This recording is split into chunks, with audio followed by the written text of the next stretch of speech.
se refiere,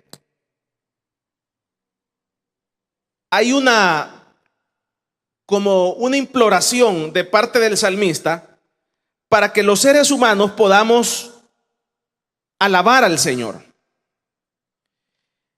Estuvimos hablando acerca que el alabar al Señor, darle alabanzas al Señor, lo que significa es poder admirar al Señor, admirar a Dios. En otras palabras, para que una persona pueda alabar a otra persona, lo que se necesita es el ingrediente y la materia prima que se necesita es que esta persona admire a la otra. Entonces, si el salmista está pidiendo que se alabe a Dios, y si les estoy comunicando y si les estoy transmitiendo de que para alabar a una persona el requisito es poderla admirar, entonces para alabar a Dios lo que se necesita es poder admirar a Dios. Entonces la situación que se da es que no puede haber alabanza a Dios si no hay admiración. Entonces cuando uno admira a una persona, y yo les ejemplificaba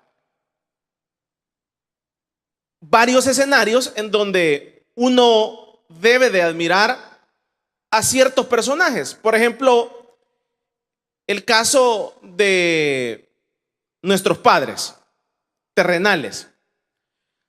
Por ejemplo, los hijos deben de admirar a sus padres terrenales por varios motivos.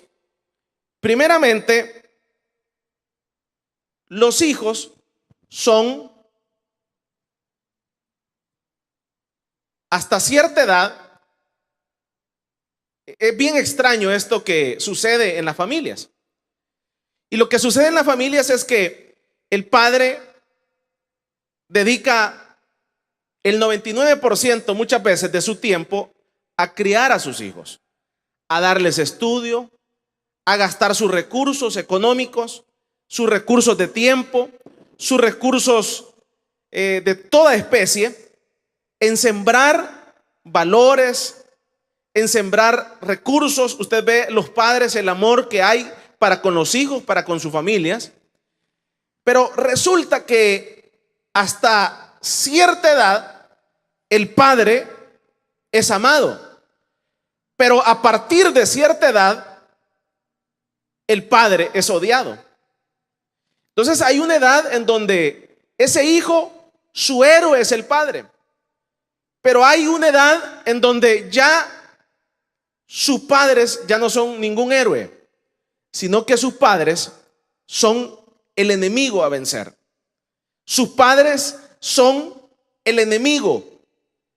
Y es ahí en donde usted se ve cómo los hijos se levantan contra sus padres, les hacen la guerra, se vuelven rebeldes, desafían a la autoridad.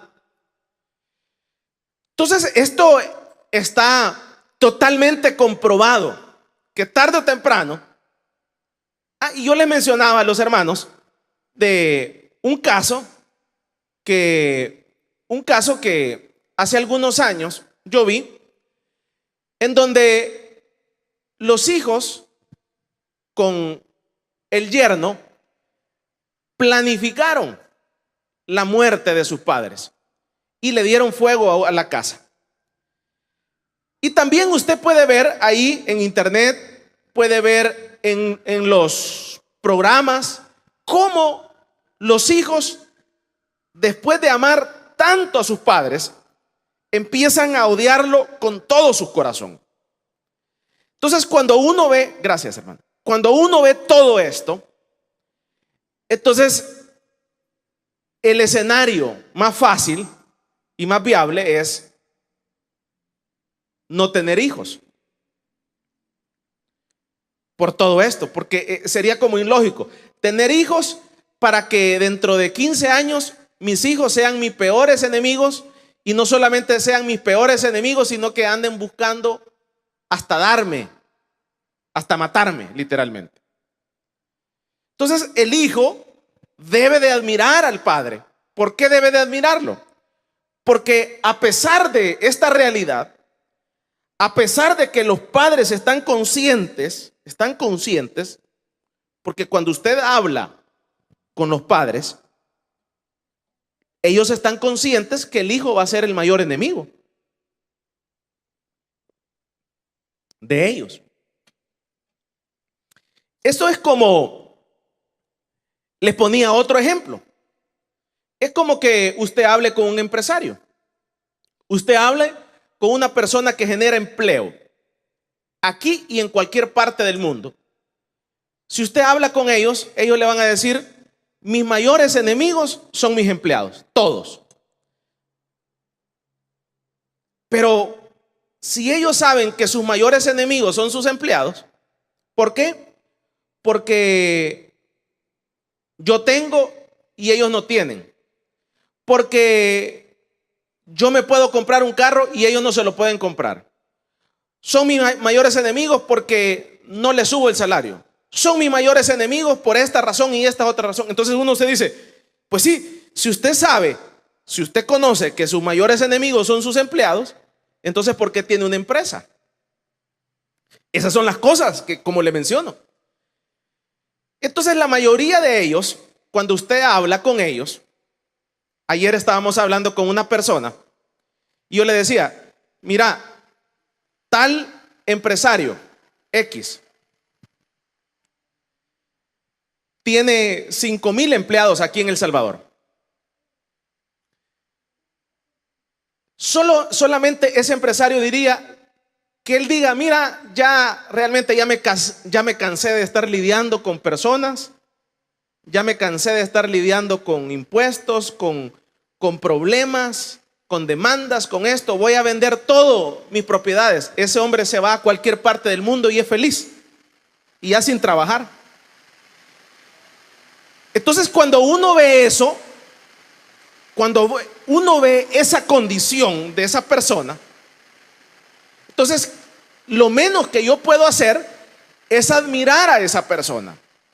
Es admirarla porque a pesar de que conoce y sabe lo que va a suceder, está llevando a cabo aquella labor de padre o de empresario o diferente índole. Entonces cuando vemos a Dios, sabiendo Dios que los mismos seres humanos, conociendo Dios que los mismos seres humanos vamos a ser sus peores enemigos, vamos a ser los peores enemigos de Dios. Entonces, ¿por qué razón Dios nos sigue sosteniendo? ¿Por qué razón Dios nos sigue amando? ¿Por qué razón Dios no dice, no fulmina de una sola vez? Entonces todas estas cosas son las que lo llevan a la persona, llevan a la persona al agradecimiento, llevan a la persona a la gratitud. Y cuando la persona está en la frecuencia de gratitud, cuando yo como persona estoy en esa frecuencia de gratitud, yo como empleado estoy agradecido con mis jefes, con mis patrones, con mi empresa que me da trabajo. Cuando yo estoy consciente que mi jefe puede vender la empresa e irse a las Islas Caimanes y olvidarse de mí, y que no le importe la generación de empleo en el país, cuando yo estoy consciente de eso, yo admiro a mi jefe porque se quedó en el país y no vende su empresa y es feliz. Cuando yo veo que mis padres terrenales, a pesar de ser tan problemático yo como hijo, siguen dándome cariño, siguen dándome amor, siguen dando de su aliento. Entonces uno lo que debe de hacer es, debe de nacer en mí una gratitud hacia ellos. Pero esto no se manifiesta en los seres humanos comúnmente. Lo que comúnmente se manifiesta, que es: demen, yo merezco más, yo merezco más. Ahora, esto lo logra comprender uno cuando uno ya no tiene un empleo. Cuando uno ya no tiene un empleo, cuando ya aquí en la calle, por ejemplo, todo lo que no tiene un empleo formal, que es lo que significa que no tiene prestaciones, no hay vacaciones, no hay AFP, no hay seguro social, no hay aguinaldo, no hay nada. Aquí todos en la calle. Por ejemplo, aquí en El Salvador hay 6 millones de personas aproximadamente, pero solamente hay 800,000 empleos formales, según el Instituto del Seguro Social. O sea que solamente 800,000 personas son las que tienen un empleo formal, que tienen estas prestaciones que le estoy diciendo. Ahora, cuando uno está ya aquí afuera, ya uno forma parte de los otros 5 millones que estamos en la cama, o todos en el suelo, o todos en la cama. Entonces uno se empieza a recordar, uno como persona se empieza a recordar cuando allá me daban aguinaldo, y aquí en la calle nadie le va a dar aguinaldo. Cuando uno allá le daban el feriado, aquí en la calle uno corre de corrido. De corrido, si usted tiene una pupusería, no hay horario. Si usted tiene una tienda, no hay horario.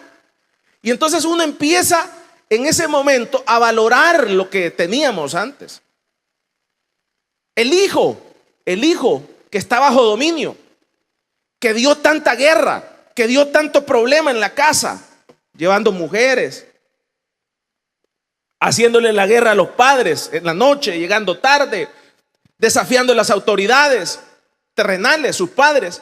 Ese hijo, cuando tiene su propia casa, cuando tiene que irse de la casa porque ya quiere mujer y tiene que irse de la casa, y lo primero que tiene que hacer es ir a comprar una casa, y la cuota que le va a quedar son de $300 mensuales por 30 años.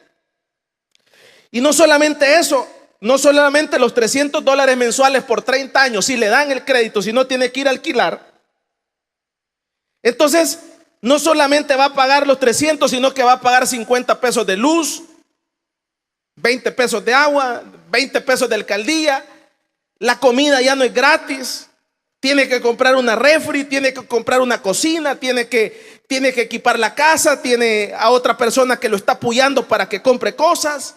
Entonces ahí el hijo entonces empieza a recordar cuando vivía en la casa del padre, en donde no le importaba pagar las luces, no le importaba cuánto salía de agua, no le importaba cuántos años el papá, con qué esfuerzo el papá logró pagar la casita para que no pagara casa el hijo durante muchos años. Hasta ese momento, entonces el hijo entra en sí y reflexiona y ve para atrás y dice: bendito Dios, bendito mis padres.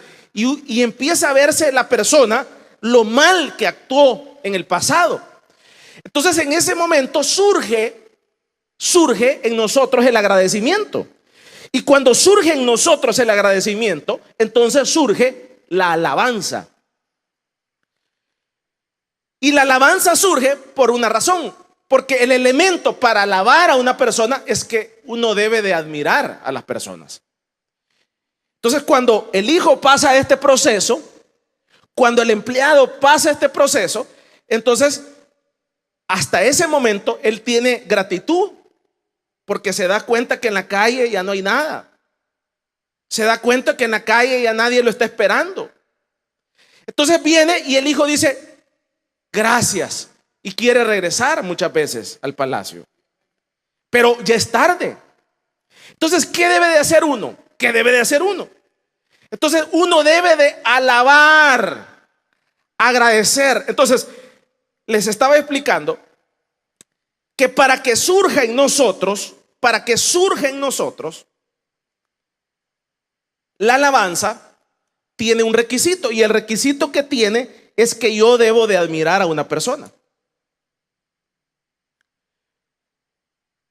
Entonces muchas veces los hijos admiran a los padres hasta cuando ellos tienen que pagar su casa durante 30 años. Hasta cuando ellos tienen que pagar la luz de su casa. Admiran a sus padres hasta cuando ellos tienen que pagar la alcaldía, el agua, esto, el otro y acá. Cuando ya tienen la responsabilidad, ahí sí, ay, allá en mi casa yo no pagaba nada. Hasta ahí. Pero ya es tarde. Uno debe de ubicarse y admirar a las personas por lo que hacen. Es hoy que vivís en tu casa. Es hoy que gozás de los favores. Es hoy que tenés los beneficios.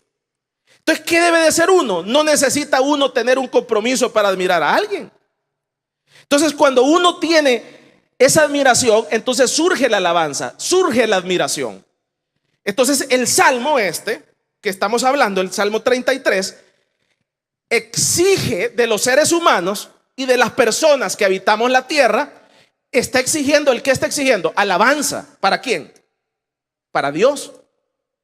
Entonces, si les estoy diciendo que la alabanza no puede surgir si no hay admiración, entonces, ¿cuál es el problema de la iglesia contemporánea? ¿Cuál es el problema de los seres humanos contemporáneos? El problema de los seres humanos contemporáneos es que nosotros no admiramos a Dios. Dios es como un amuleto de domingo, es como un amuleto de la tarde, es como es una palabra religiosa en nuestra vida. Porque cuando uno admira a las personas, las conductas son diferentes, totalmente diferentes. Cuando usted admira a su esposa, su conducta es totalmente diferente. Yo les decía a los hermanos, por ejemplo, solo el hecho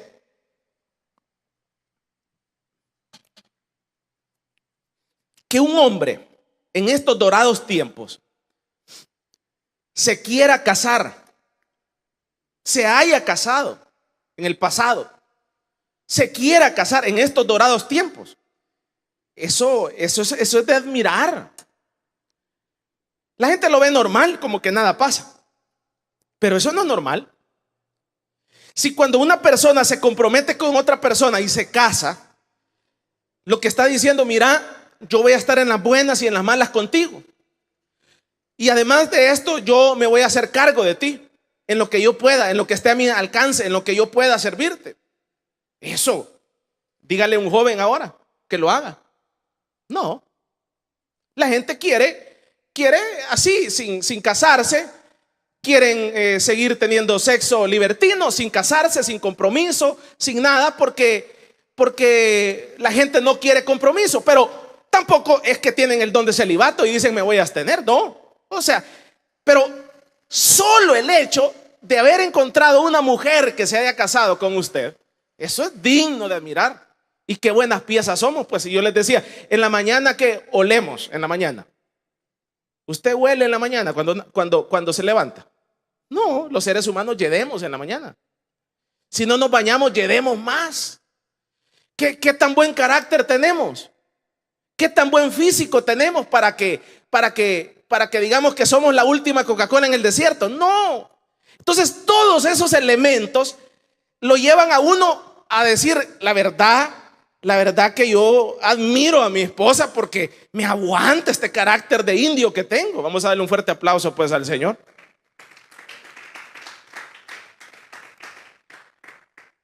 Pero todas esas cosas se toman como que nada pasó. No, como que nada pasó, pero todas esas cosas son de admiración, literal. Si eso, mire, si eso es difícil estar tratando con un indio, decimos nosotros aquí en El Salvador. ¿Qué significa eso? Para que los que no entienden este lenguaje salvadoreñísimo, nosotros les decimos, usamos ese lenguaje para las personas bipolares. Usted ve que hay personas que en este momento están contentos, pero ya al ratito ya están bravos, y al ratito ya están con la cacerola lista, y al ratito no solamente con la cacerola lista, sino que también con los trompones listos. ¿Usted cree que es vida estar aguantando eso? Eso no es vida. Eso no es vida. Pero todas esas cosas, cuando uno las valora, cuando uno las entiende, Cuando uno las entiende, entonces uno admira a la esposa, admira al esposo, admira al hijo. Por ejemplo, los padres deben de admirar a sus hijos. ¿Usted cree que es fácil estar en una casa donde usted no manda, donde solo le dan órdenes y el otro tiene que recibirlas? Primero porque no tiene casa, primero porque no tiene los recursos, primero por esto, por esto. Eso es digno de admirar. Por eso es que muchos no aguantan y nomás tienen 15 años y se van, pues. Las niñas a los 12 años están viendo cómo se van. Entonces, todos esos elementos son dignos de admirar en las personas. Entonces uno dice, ay, qué bueno que mi hijo me aguanta, qué bueno que mi esposa me aguanta, que este esposo me aguanta, que este jefe mío me aguanta. Entonces, cuando uno va entendiendo todo esto, entonces uno dice, admira a la persona. Y cuando uno admira a la persona, alaba a la persona. Entonces, Dios está exigiendo, el salmista está exigiendo que nosotros le alabemos. Pero no puede haber alabanza si no hay admiración. O dígame, así a grosso modo, 10 razones por las cuales usted admira a Dios. Dígamelas. Tendría que tenerlas a la mano. Dígame, yo admiro a Dios por esto, por esto, por esto, por esto, por esto, por esto y por esto. No, no las tenemos. Entonces, cuando el salmista está exigiendo la alabanza, entonces por ende no puede haber alabanza a Dios. Entonces es aquí en donde nosotros tenemos que entender lo que Dios hace, lo que Dios ha hecho con la humanidad. ¿Y qué es lo que ha hecho Dios con la humanidad? ¿Qué es lo que Dios ha hecho, por ejemplo, con la iglesia? ¿Qué es lo que ha hecho el Señor? No con todos los seres humanos. A todos los seres humanos les ha dado la oportunidad de ser salvos. Pero hay un grupo que Él los ha escogido, que somos nosotros, probablemente. Entonces, ¿qué debemos de entender nosotros? Admirar a Dios por lo que Él ha hecho por nosotros. Vamos a darle un fuerte aplauso pues al Señor.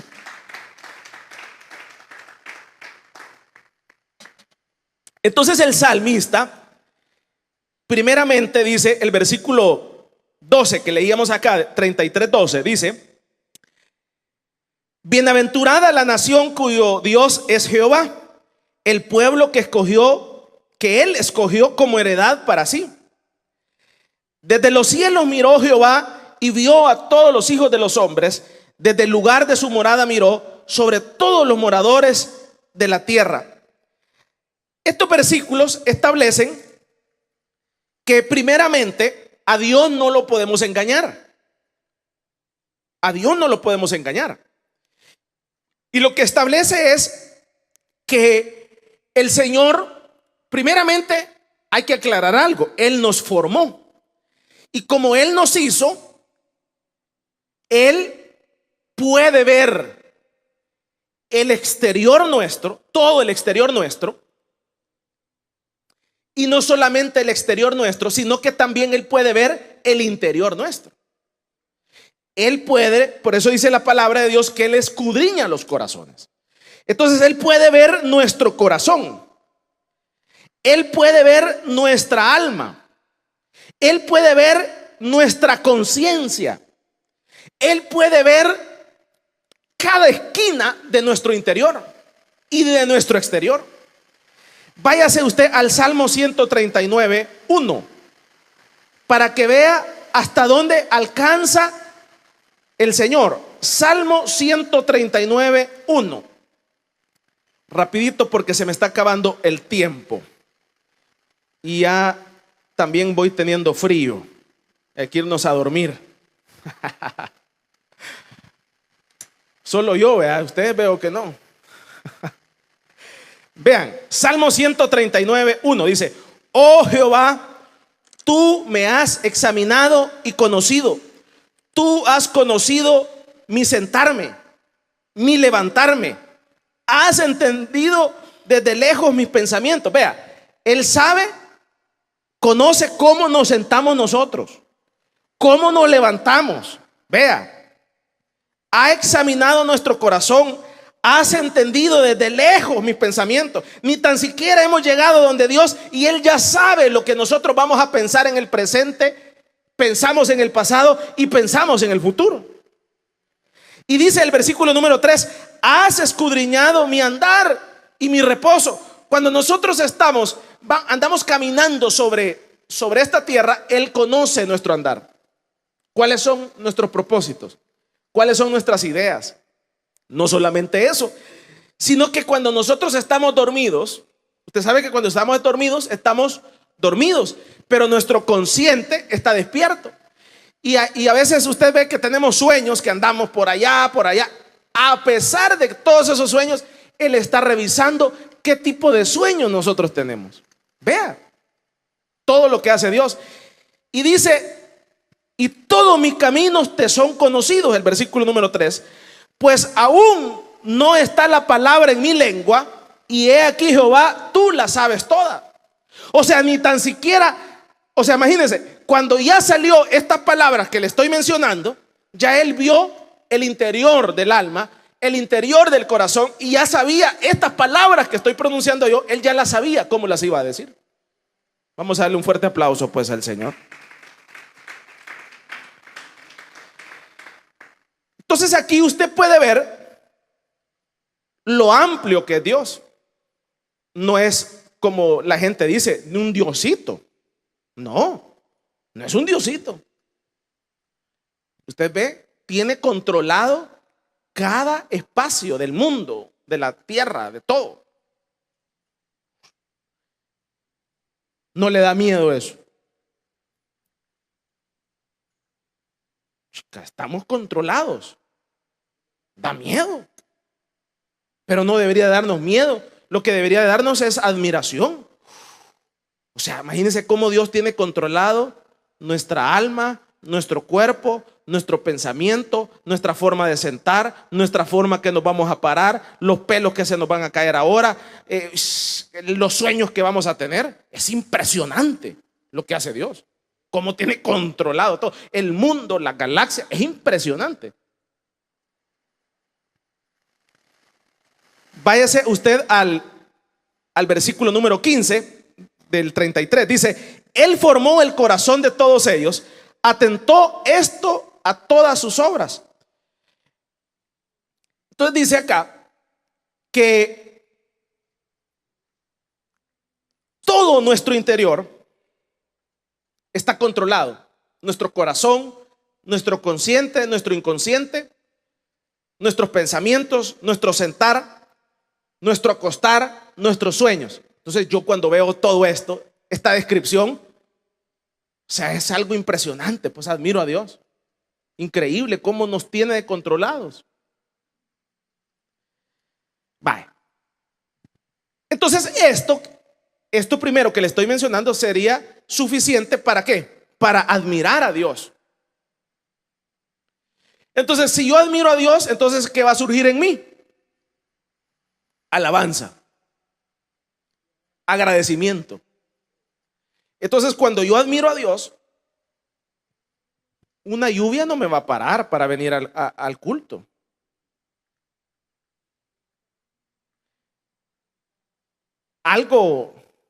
Un problema terrenal no me va a parar para buscar de Dios, porque yo admiro a Dios, porque Él tiene controlado todo.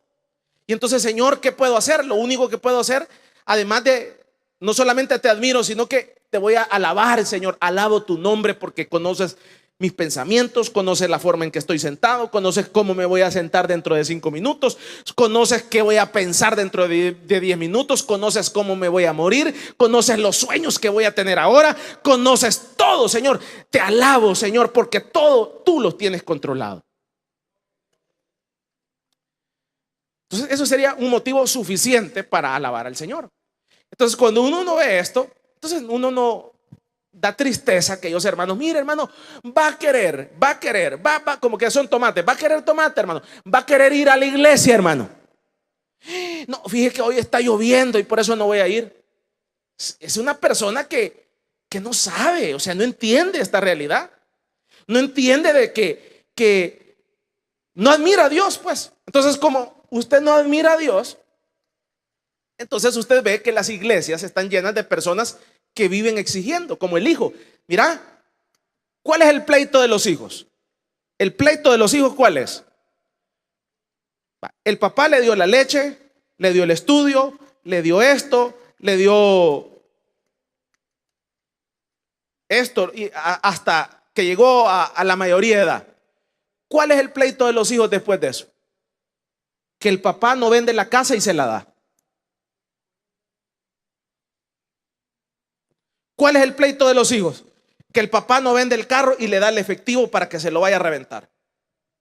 Ese es el pleito de los hijos, de la mayoría.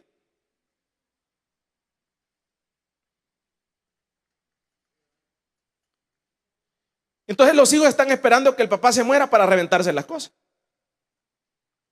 La mayoría. ¿Pero qué es? Es una frecuencia de demanda. Dame, dame, dame. Y entonces las iglesias están llenas de ese tipo de hijos. Entonces la gente viene a la iglesia: Señor, dame un trabajo, Señor. Y si no me das el trabajo y que no me suben el salario, Señor, yo me voy de la iglesia y no te vuelvo a servir y te voy a blasfemar, Señor, porque no me diste el trabajo. Andate. Es que Dios es Dios sin nosotros y con nosotros. O sea, Dios no necesita de nosotros. Somos nosotros los que necesitamos de Él. Entonces, usted ve a la gente. Entonces se estimula a la gente: mire, venga a pedir por su enfermedad. Mire, está bien. Pero primeramente, antes de pedirle al Señor, ¿qué debe de hacer uno? Aquí, ¿no? Aquí por 27 años nos han formado. ¿Cuáles han sido las oraciones que el pastor nos ha formado aquí? Usted ve aquí nos hemos tirado vigilias no pidiendo.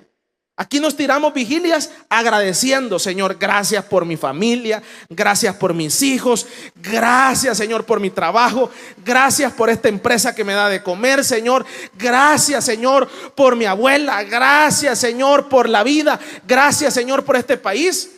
Pero comúnmente en las iglesias, ¿qué es lo que se enseña? Venga a pedir, venga a exigir. Y ahí está la gente exigiendo. Entonces, ¿cuál es el problema de ese tipo de cosas? El problema de ese tipo de cosas es que es una persona que primero no admira a Dios, no le interesa lo que Dios es, no sabe quién es Dios, y además viene a exigirle. Eso es como, se lo voy a poner así, como que a usted, se lo voy a poner así, como que un día de estos trajéramos al presidente de Estados Unidos aquí a la iglesia y viniera el presidente y se sentara ahí adelante. ¿Cuál fuera el peor error que alguien pudiera cometer? El peor error. El peor error que usted pudiera haber cometido. Cuando usted viene y tiene la oportunidad de saludarlo y le da la mano: mire, señor presidente de los Estados Unidos, fíjese que yo quiero pedirle un favor, y el favor que le quiero pedir es que no tengo trabajo y que me dé trabajo. De entrada le cayó mal. De entrada le cayó mal. Desde que lo vio de lejos le cayó mal, porque llegó pidiéndole.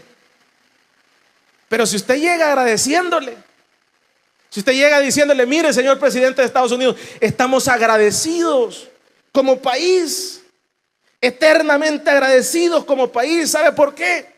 Porque a través de la cooperación americana yo aprendí inglés. A través de la cooperación americana a mí me enseñaron un oficio. A través de la cooperación americana fue de gran bendición para mi vida en esto, en esto, en esto. Le digo que ese hombre le dice: mira, quiero almorzar con vos. Es lo mismo en la iglesia, con Dios.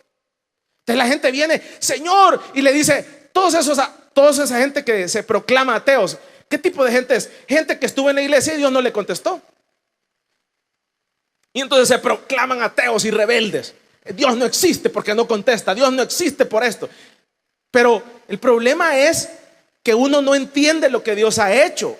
Dios tiene controlado todo, todo, todo. Los pensamientos, los sueños. Entonces eso fuera motivo suficiente para alabarle. Vamos a darle un fuerte aplauso pues al Señor. Versículo número 16. Leámoslo. Hoy vamos al segundo elemento para alabar a Dios y admirar a Dios. Dice: el rey no se salva por la multitud del ejército, ni escapa el valiente por la mucha fuerza. Vano para salvarse es el caballo, y la grandeza de su fuerza a nadie podrá librar. Lo volvemos a leer. El rey no se salva por la multitud del ejército. ¿Qué más dice? Ni escapa el valiente por la mucha fuerza. Vano para salvarse es el caballo, y la grandeza de su fuerza a nadie podrá librar. Vale. Entonces dice Dios, vale, te estoy dando una razón por la cual me tenés que admirar, que yo tengo controlado todo. Vale. Si no te basta esta razón, te voy a dar otra. Y la otra razón dice, el rey no se salva por la multitud de su ejército. Vale, te lo voy a poner así. Vos podés ser el gran rey de donde querás. ¿Vea? Puede ser el gran rey, pero todas las criaturas, todos los seres humanos, te lo voy a parafrasear así, dice el salmista: todas las criaturas dependen de mí. Si te estoy diciendo que yo tengo controlado cómo te sentás, cómo te parás, cómo te dormís, qué sueño vas a tener, cómo te vas a morir, cuántos pelos se te van a caer en el día. Si no te basta eso, te lo voy a ejemplificar así. Por muy rey que seas, no importa el rey pomposo que vos seas, pero todos los seres humanos dependen de mí. Todos. Las hormigas, los seres humanos, las jirafas, los leones, los cocodrilos, los hongos, todos los seres humanos, tangibles e intangibles, dependen de mí. Dice el salmista, para aclararlo, todos. Y dice, toda la fuerza del más numeroso y por más equipado ejército, de nada va a servir. O sea, vos podés ser el gran rey, podés ser el rey con las mejores armas, podés ser el hombre más experimentado, más disciplinado, pero nada de eso te va a servir si no estás aliado conmigo, dice Dios. Vos podés ser el gran padre de familia, pero tus hijos se van a desviar si no estás aliado conmigo. Vos podés ser una eminencia, pero de nada te va a servir todo esto, porque todas las criaturas dependen de mí. Entonces, por más que las personas quieran hacerse independientes, no se pueden hacer independientes. Entonces dice acá, el rey no se salva por la multitud del ejército. Hay un proverbio, si no me recuerdo, que dice que el caballo se alista para la guerra, pero es Dios el que da la victoria. Entonces, por más que uno diga, mire, voy a hacer esto otro, y es las razones inexplicables. Hay razones inexplicables de por qué nosotros estamos vivos. Yo en alguna ocasión se los mencionaba. Razones inexplicables por las cuales yo estoy vivo. Inexplicable. Técnicamente muchos de nosotros tendríamos que estar muertos. Usted que me escucha. Tiene el azúcar a 1000, tiene hipertensión, tiene insuficiencia renal, tiene esto. Tendríamos que estar muertos. Pero qué raro que el que está sano es el que se muere. Qué raro que yo que estoy padeciendo esta enfermedad de años no me he muerto. Pero el sano, de repente, pum, se murió alguien y hasta un cuerpo esbelto tenía. Eso es lo extraño de esto. ¿Por qué? Porque dice acá que el rey no se salva por la multitud del ejército. Dios dice, hasta aquí llegaste y hasta aquí llegaste. Entonces ahí usted puede ver que no importa la condición en que el ser humano esté. Entonces la situación es que todo depende de él. Las guerras dependen de él, las victorias dependen de él.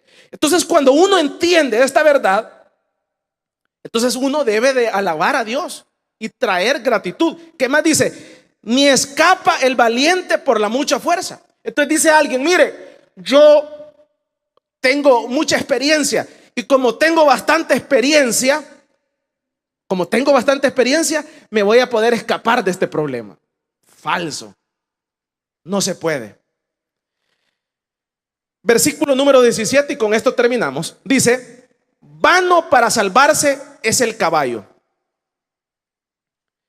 Aquí quiero explicar algo. Por ejemplo, en la antigüedad,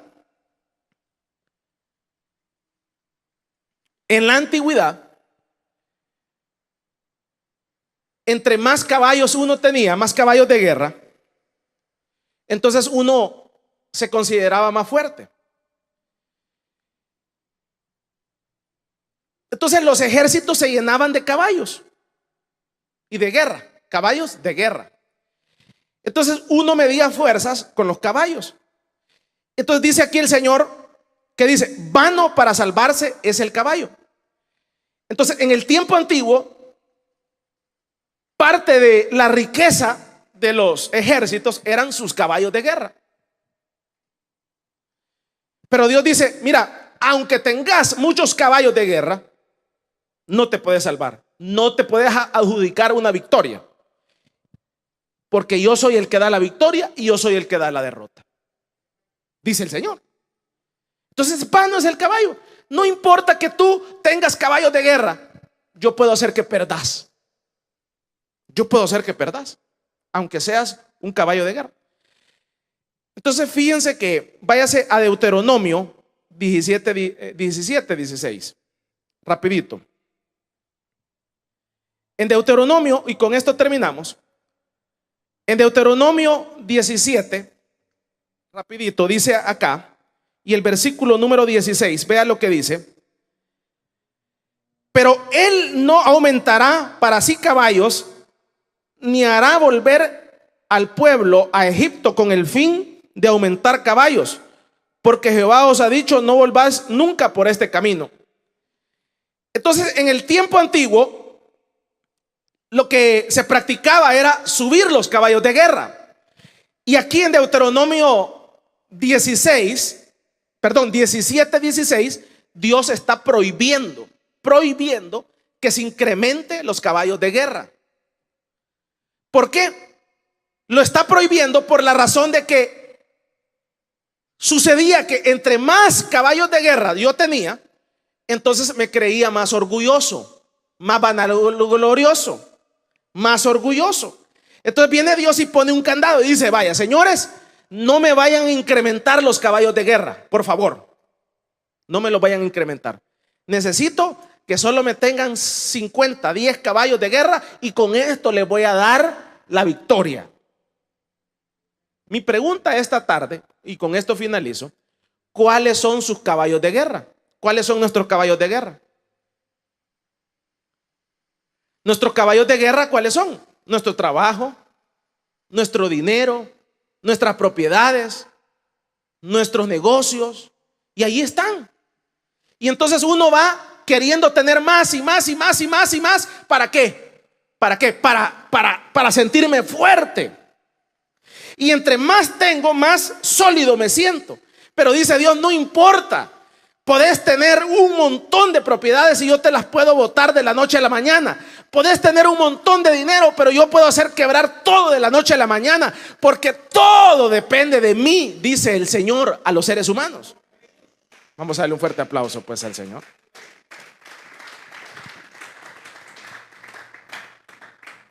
Entonces usted ve aquí en Deuteronomio 17, lo prohíbe el Señor. Entonces el Señor dice, vamos al contexto. Recuérdense que el 33 está hablando de la alabanza. Vale.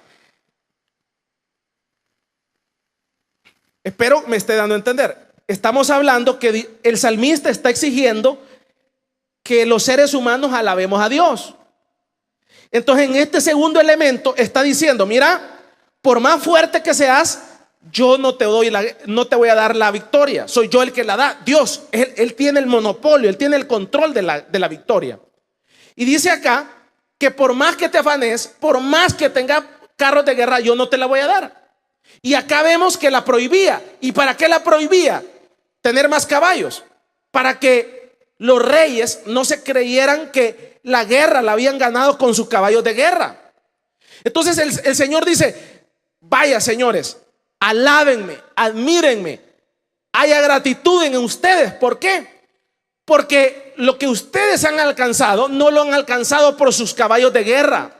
Lo han alcanzado porque yo les he dado la victoria. Usted está sano porque yo lo he permitido, dice el Señor. Usted tiene trabajo porque yo lo he permitido, dice el Señor. Usted le va bien en los negocios porque yo lo he permitido, dice el Señor. Usted le va, no se ha muerto porque mía ha sido la voluntad de que usted esté vivo, dice el Señor. Entonces, cuando uno ve todos los elementos que lo llevan a admirar a Dios, uno dice: Señor, te alabo porque cómo no me morí antes. Señor, te alabo porque cómo no quebró esta empresa antes. Señor, te alabo como en este país en crisis tengo trabajo. Señor, te alabo porque cuántos se murieron en la pandemia y yo no me morí. Te alabo, Señor. Entonces surge la alabanza hacia el Señor de nuestra vida.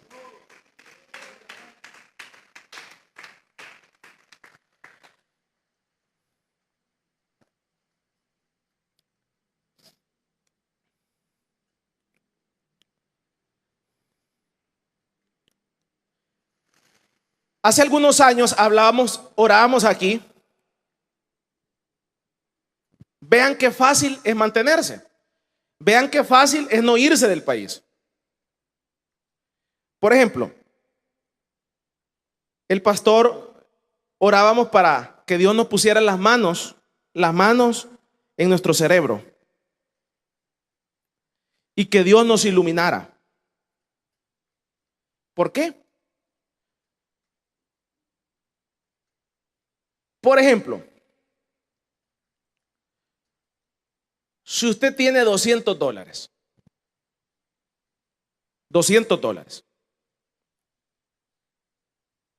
si usted le pide la sabiduría a Dios,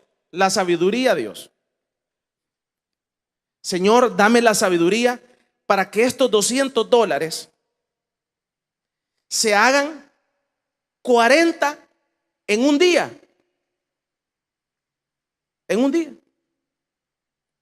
¿Cuánto es? Serían $40 de ganancia. Por 5 serían $200 en la semana. Por 4 serían $1,000 en el mes. Señor, yo no necesito más. Yo no le estoy hablando de millones, de cantidades, Señor. Solo necesito que estos $200 que vos me des la inteligencia para que dentro de más tarde se puedan hacer 240. Eso es todo lo que necesito. No le estoy hablando de $1,000. 200 pesos que vos me des la inteligencia que se hagan 40 más. Lo logré hoy. Señor, mañana, Señor, yo quiero que se vuelvan a hacer otros 40, van 80. Mañana son 30 oraciones siquiera, o son 20 oraciones en el mes, y usted tiene $1,000. No necesita irse para Estados Unidos. Lo que se necesita es doblar rodillas. Lo que se necesita es implorarle a Dios: Señor, no me quiero ir para Estados Unidos. Estos 200 quiero que se multipliquen el 20%, $40 por 20 días. Señor, es suficiente para no irme y quedarme en mi país y dejar mi familia. Dame la inteligencia, de ti depende, Señor, que me des, que me abras el entendimiento.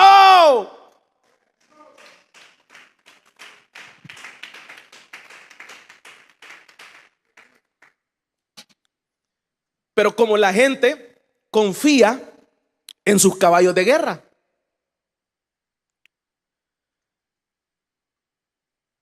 bajémoslo, $100 pues. Si alguien dice: ay, está difícil para vos, porque no se te ocurre nada. A vos.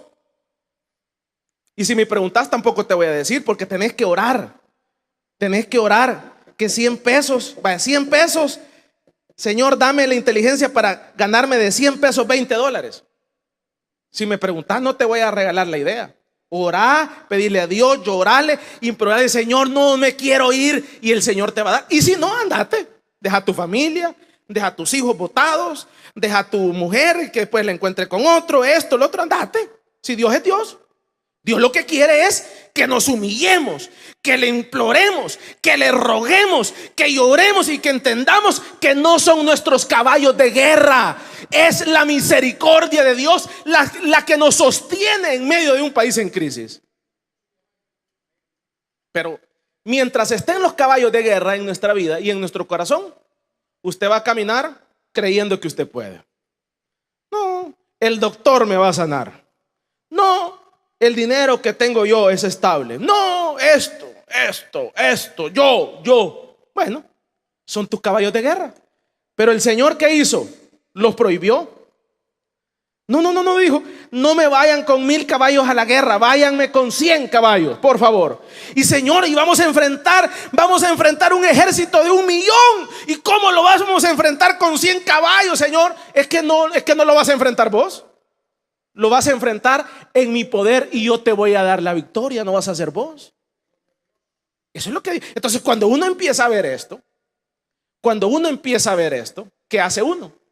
Alaba a Dios, admira a Dios. Señor, con esta tontera, con estos 100 pesos me logro ganar 30, con estos 50 pesos me logro ganar 10. Señor, con esto, y uno empieza, el Señor lo empieza a desarmar, a uno lo empieza a desarmar y lo empieza a desarmar. Y cuando lo empieza a desarmar, uno admira a Dios. Bendita misericordia de Dios. Y cuando uno admira a Dios, cuando yo admiro a Dios, entonces empiezo a alabar a Dios. Y empiezo a alabar a Dios y ya no necesito que me anden poniendo bus para venir a la iglesia. Ya yo mismo me vengo caminando. Ya yo mismo veo qué hago. Ya yo mismo no necesito que me den un almuerzo para buscar de Dios. Yo mismo me levanto, me baño, me veo qué hago, pero yo vengo a alabar a Dios donde lo voy a alabar, donde me han dicho que hay que alabarlo. Pero mientras yo tenga mis caballos de guerra, mientras yo me crea autosuficiente, mientras yo no admire a Dios por lo que Él ha hecho en nuestra vida y sigue haciendo, entonces no va a haber alabanza. El mate podemos venir a hacer, como lo hace la mayor parte de la vida religiosa. Llegan a la catedral, se sientan y dicen, cantan una alabanza y alaban a Dios. Pero como aquí dice, yo escudriño el corazón. Yo sé si me estás alabando de verdad, si de veras me admiras. Eso no lo puedo juzgar yo. Usted mismo tiene que juzgar si de veras usted admira a Dios. Mire, se lo voy a poner así. Solo es cuestión. Yo últimamente me pongo a ver todo el cuerpo humano. Mire, solo el ojo, hermano, da miedo. A mí me truena un montón el cuello. Mire, aquí, en esta parte de aquí, en la sexta creo que es. En la sexta va la médula espinal. Entonces la médula espinal está cabalito en la séptima. Aquí le llaman la columna cervical. Tiene 7. Esta es la lumbar. Entonces a estas 7, aquí en una de estas va la médula espinal. Es una cajita. Así como, pero entonces Dios la puso ahí y le puso un pedacito cubriéndola donde esté más segura, porque esa médula espinal, solo que se la puncharan así con un gilet, con un alfiler, y usted ya queda inválido, no puede caminar. Entonces Dios la puso aquí porque quizás si caemos de frente no la vamos a golpear. No sé, el Señor sabrá por qué la puso aquí. Y la puso en la sexta, no la puso en la primera, porque en la primera hay peligro en la cabeza. Entonces, solo la gente que no puede caminar es porque la médula espinal en una operación se la tocaron, o en un accidente se pegaron un gran golpe y la movieron. Ya uno ya no puede caminar. O sea, usted ve el ojo, Señor, cómo el ojo deja de funcionar y ya no veo. Señor, por favor, dame misericordia. Cuando le pega un dolor a uno, uy, Señor, ya me voy a morir, dice uno. Uno debe entender la misericordia de Dios para nuestra vida. Pero ¿qué hacemos nosotros? Nos hacemos los billetes de a mí. Hoy va a querer venir a la iglesia. No, hoy está lloviendo.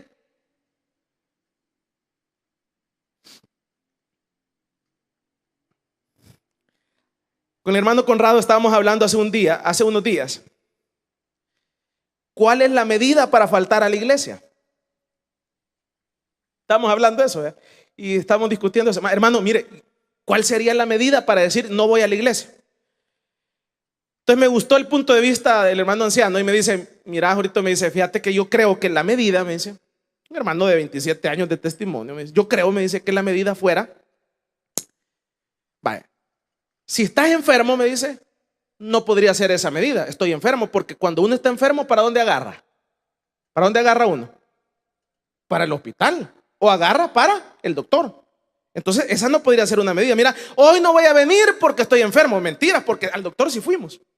No fuera una medida, me dice él. Qué buen punto de vista. Entonces me dice él, la medida no es estar enfermo, la medida es estar aventado y que realmente que no le camine a uno y usted quiere venir y no puede. Entonces cuando nos pase eso, yo creo que lo que deberíamos de hacer es que cuando a uno le pase eso, es de asignar a alguien, mira, cuando yo tenga ganas de no venir a la iglesia, échame en el baúl del carro y aventame para adentro, pero aventame, porque somos seres emocionales y a veces uno no quiere venir. Entonces debe decirle al otro, mira, cuando yo veas que yo no pueda venir, me chineas y me aventás al carro. Vamos a darle un fuerte aplauso al Señor. Y entonces allá abajo lo vamos a ir a recoger en el baúl y ahí van a llegar los hermanos diáconos a levantarlo. ¿Usted se recuerda del hermano René Pérez? ¿Quién se recuerda del hermano René Pérez? ¿Cómo venía el hermano? Con lupus, se recuerda, ¿verdad? Allá yo tengo la vista, miren, allá entraba el hermano. Con lupus, cáncer pues, afectado de su carita, ¿verdad, hermano? Entonces, hermanos, el mensaje es sencillo. Hay que admirar a Dios por todo lo que ha hecho en nosotros, hermano. Entonces, cuando usted admira a Dios, usted no va a necesitar que lo andemos rogando. Usted no va a necesitar que abra una reunión. Usted no va a necesitar que le digan sea obrero. Usted no va a necesitar nada de eso. Usted mismo, de usted mismo va a brotar porque usted admira a Dios y quiere alabar a Dios. Vamos a darle un fuerte aplauso pues al Señor.